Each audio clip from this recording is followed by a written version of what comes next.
urasa umuganga arareka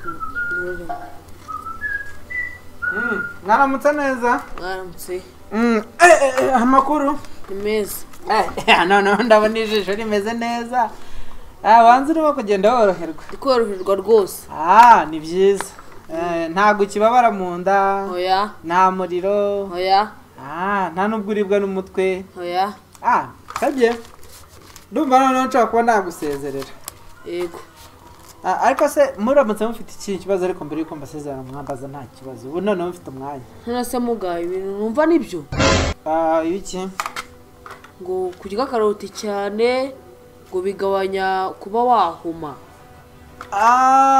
nibyo kurya karoti koko bishobora kugabanya ibyago byo guhuma kubera ko buriya muri karoti habamo vitamine yitwa vitamine A.